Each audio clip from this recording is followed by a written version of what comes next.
E aí pessoal, belezinha? Professor Sidgley Oliveira na área. Estamos aí para mais uma aula de língua portuguesa do nono ano.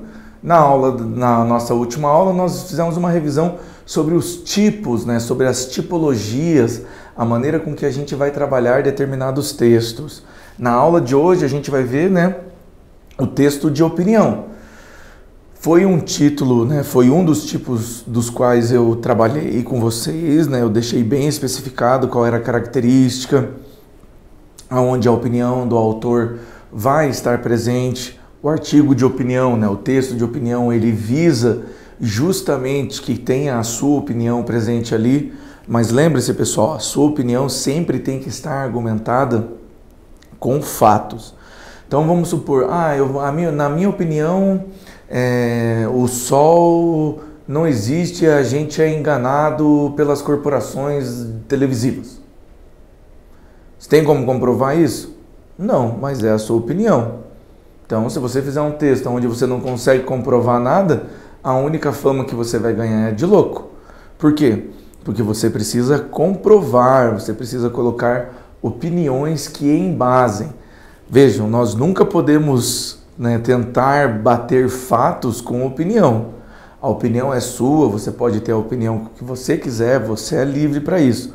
Mas contra fatos não há argumentos. Um fato é um fato.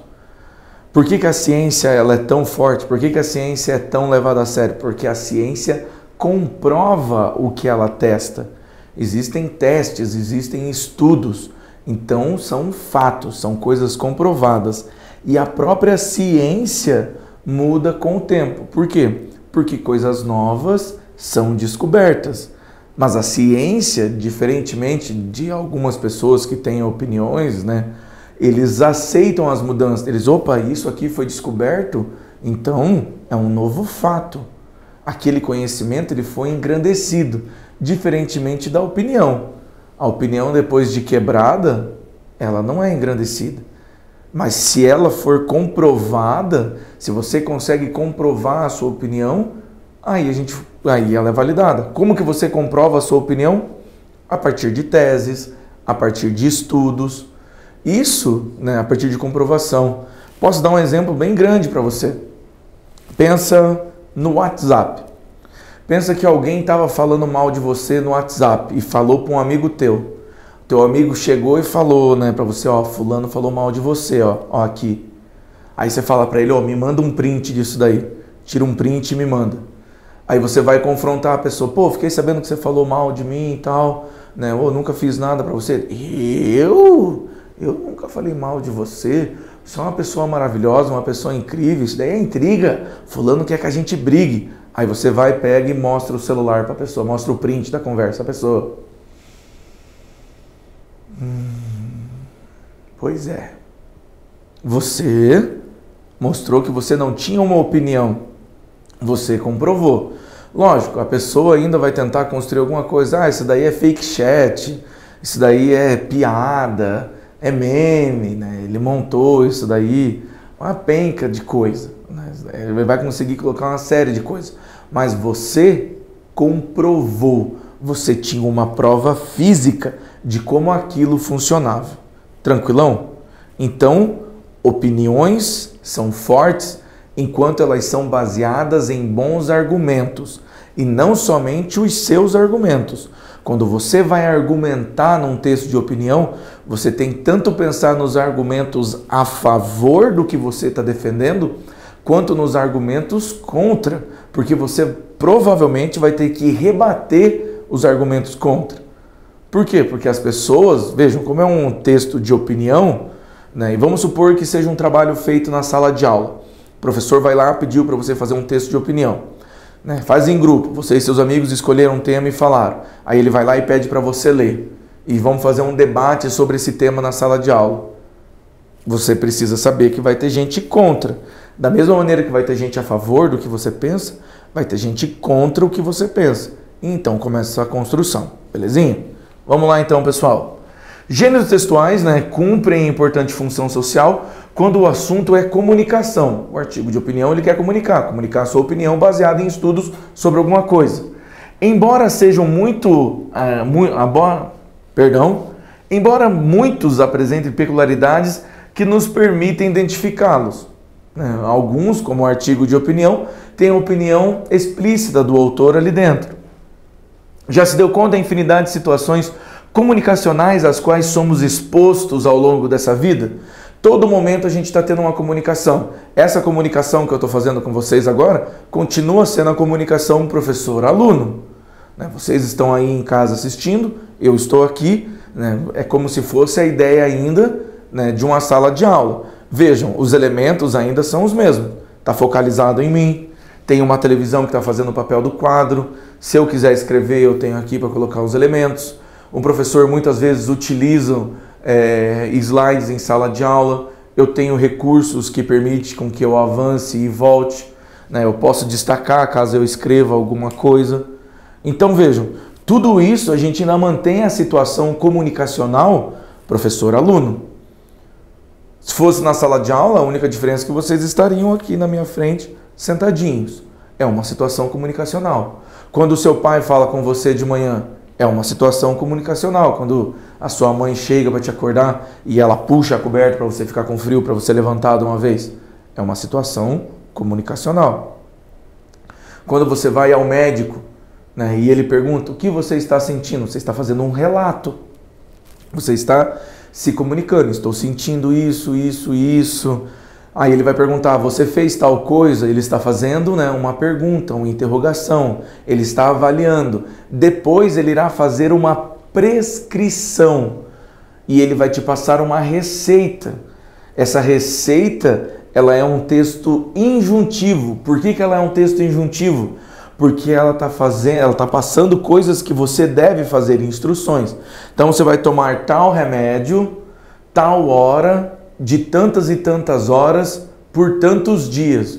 Veja, ele te deu uma receitinha ali, tanto que o nome é receita médica. Ele disse o que você vai ter que fazer, quando você vai ter que fazer, com o que você vai ter que fazer e por quanto tempo você vai ter que fazer. A partir do momento que você pegou aquilo, você ainda vai se comunicar com o farmacêutico. Quando você chega lá, eu preciso desses remédios.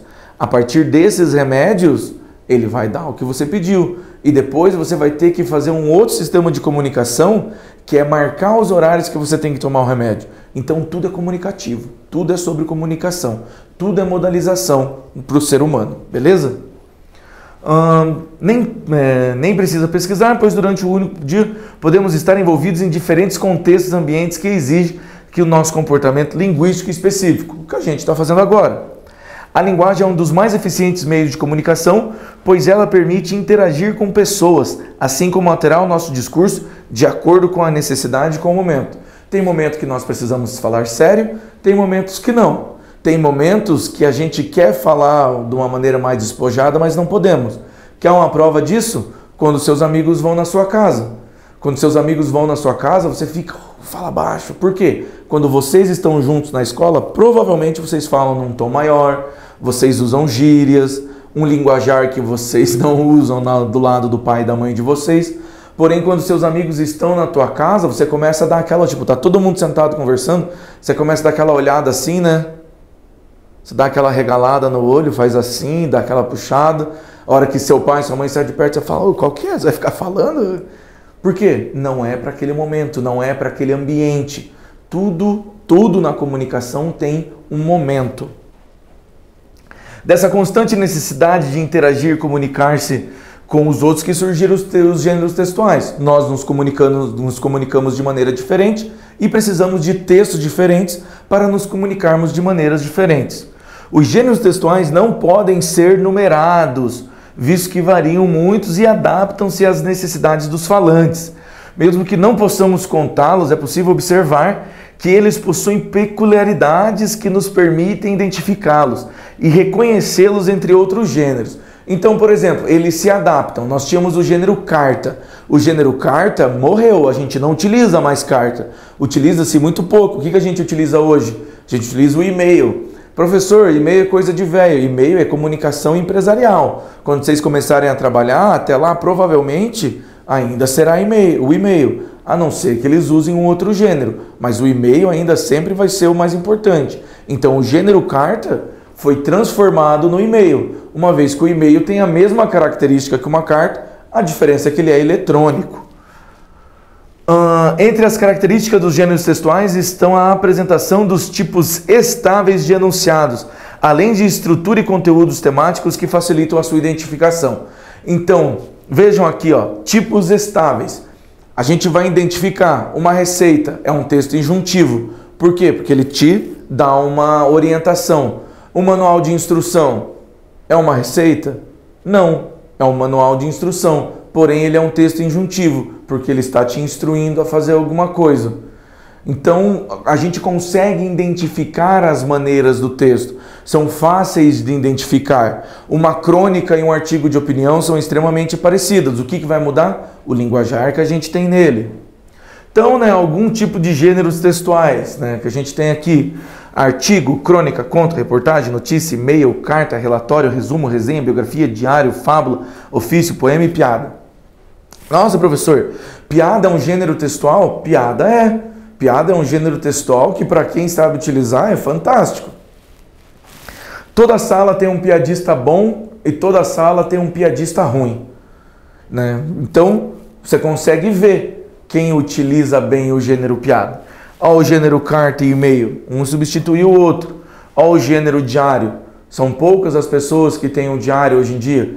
O diário, por sua vez, foi substituído pela agenda, que foi substituída pela forma eletrônica, que era o blog, que foi substituída pela forma audiovisual, que era o vlog, que foi substituído pelas redes sociais que a gente tem hoje.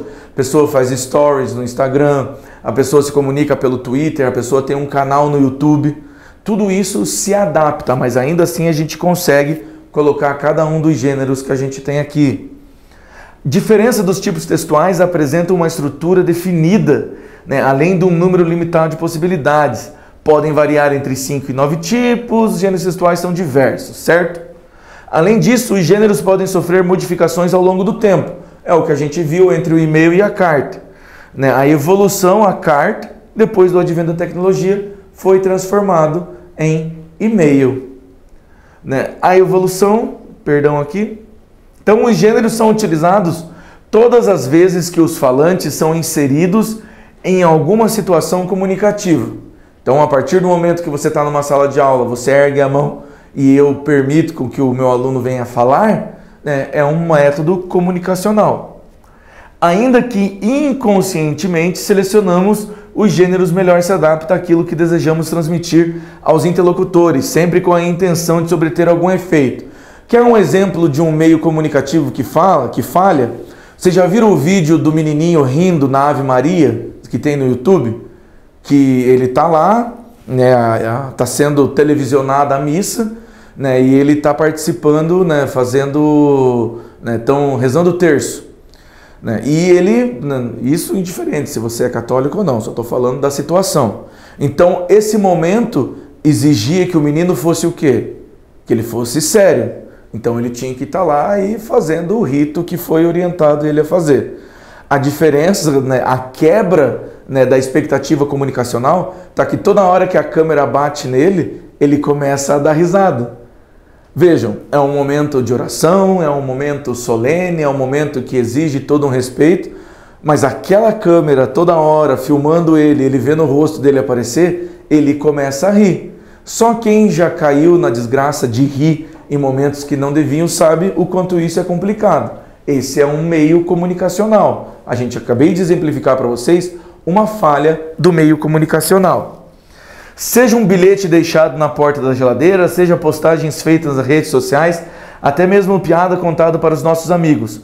Os gêneros estão lá trabalhando a serviço da comunicação da linguagem. Ou seja, você está lá trabalhando determinado gênero, você está lá construindo um pensamento em cima disso. Beleza? Então, o texto de opinião, que é o que a gente vai trabalhar, é um texto no qual o autor apresenta a sua opinião. Se é um texto de opinião, pelo amor de Jesus Cristo, gente?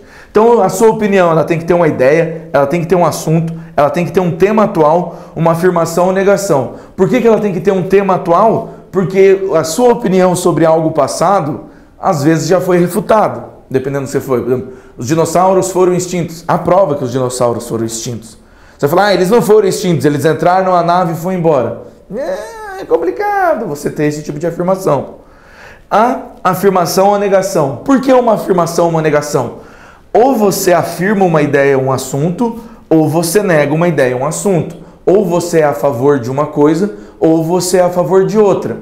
Vou dar um exemplo para vocês, né? Fica aí a reflexão. O feijão, ele vai por cima do arroz ou ele vai por baixo do arroz? Fica aí a reflexão. Você pode defender que o feijão vai por cima do arroz ou se o feijão vai por baixo do arroz. Logicamente, todos nós sabemos que o feijão ele tem que ir por cima do arroz. Não existe um outro pensamento para isso. Mas é uma discussão que a gente vai conseguir gerar, belezinha? Temos 3 etapas nessa opinião, certo? Temos a preparação, que é onde você vai pegar o seu conhecimento e estimular ele, né? O que é se preparar? Ir atrás de outras argumentações. A elaboração, que é onde você sim vai fundamentar o seu texto, ver como é que ele está, se ele tem começo, meio e fim, se ele tem lógica nos elementos dele. E a revisão, que é onde você vai trazer de volta alguns pensamentos. Belezinha? Gente, essa etapa da revisão aqui ela é importante, porque muitas pessoas podem desvalorizar a opinião de alguém, mesmo sendo interessante, devido a erros conceituais, erros gramaticais. Cuidado com isso. Listar opiniões, né? Listar opiniões que podem existir sobre o tema e a afirmação. Lembre-se, você tem que listar opiniões tanto contra quanto a favor. Ligar argumentos contra a favor e então um que defenda. Né? Argumento versus opinião, aquilo que o professor falou. O argumento sustenta todo o texto, enquanto as ideias e opiniões são apenas enfraquecidas sem um bom argumento. As ideias, todos temos a respeito de tudo que conhecemos do mundo. Então, ideia, uma opinião. Opinião é quando colocamos certo juízo de valor sobre nossas ideias e argumentos são as bases que sustentam a nossa opinião. Né? Uma opinião são bons argumentos que podem, né, ser derrubados facilmente. Então, você tem uma opinião, a sua opinião é a sua ideia, o seu juízo de valor sobre um determinado assunto. Agora, você tem que saber como pautá-los. Né? E as famosas fake news, gente, né? As grandes fake news. Então, elas são fáceis de ser identificáveis quando você lê uma informação, porque elas costumam ter um caráter absurdo. Então, ó, desconfie da fonte. Né? Então, tem lá uma informação de que o coronavírus é passado mais rapidamente dos flamingos para os homens. Onde é que está essa informação? No Zezinho do Leozinho, do LOLzinho.com.br. Pô, ó a fonte disso. Né? Questione os depoimentos se são dados como verdadeiros. Tem uma série de depoimentos que a gente não pode levar em consideração. E a gente consegue ver isso, redes sociais, de quando que é a inscrição da pessoa nessa rede social, ela usa essa rede social. Né? Títulos chamativos, os famosos clickbaits, né? Avalie se o conteúdo alimenta discurso de ódio, avalie se a matéria não é uma piada, né? Na dúvida quanto à velocidade do texto, não compartilhe e sempre denuncie. Ó, um exemplo que eu trouxe aqui, ó. O Instituto, né, NPE emite alerta de onda severa de calor com risco de morte. Então o INPE, Instituto Nacional de Pesquisas Espaciais. Gente, quem lida com o clima não é o INPE, são outros institutos. Então eles vão colocar o nome, né, de institutos, de órgãos do governo, querendo validar uma informação. Belezinha? Pessoal, muito obrigado e até a próxima.